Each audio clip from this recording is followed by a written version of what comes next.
Hello everyone, অনেক দিন পর একটা মিনি ব্লগ তোমাদের সাথে শেয়ার করছি। দিনটা ছিল 14ই ফেব্রুয়ারি, ভ্যালেন্টাইন্স ডে। সেদিন আমি আর রজত দুজন মিলে বেরিয়ে পড়েছিলাম একটু ঘুরতে। সেদিন আমরা গেছিলাম রাজপাটে। তোমরা যারা কুচবিহারের বাসিন্দা তারা তো রাজপাট চেনোই। এখানকার এত সুন্দর মনোরম পরিবেশটা না আমার ভীষণ ভাল লাগে। এত সুন্দর শান্ত পরিবেশ, তো সেখানে বসে আমরা কিছুক্ষণ টাইম স্পেন্ড করি।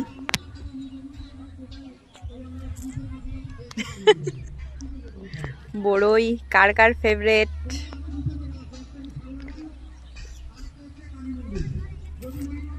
অনেক দিন পর রাজপাটে আসলাম, অনেক যুগ পর, তাই না?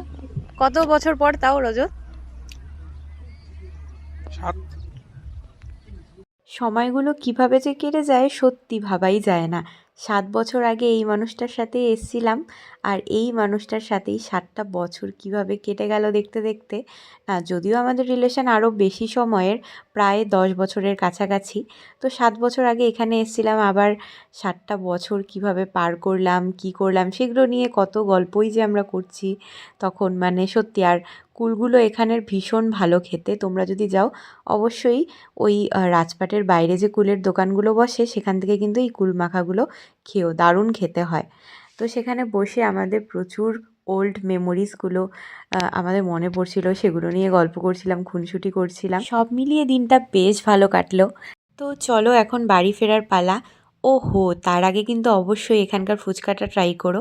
কুলটা তো অবশ্যই ট্রাই করবে, আর ওই কুলের দোকানে ফুচকাও পাওয়া যায়, সেখান থেকে আমরা ফুচকাও খেয়ে নিয়েছিলাম, ফুচকাটাও বেশ ভালো ছিল। তারপর আমরা চলে আসি আমাদের দিনহাটায়, আর সেখানে একটা রেস্টুরেন্টে আমরা একটুখানি লাঞ্চটাও কমপ্লিট করে নিই, আর তার সাথে ছবি ভিডিও এগুলো তো আছেই।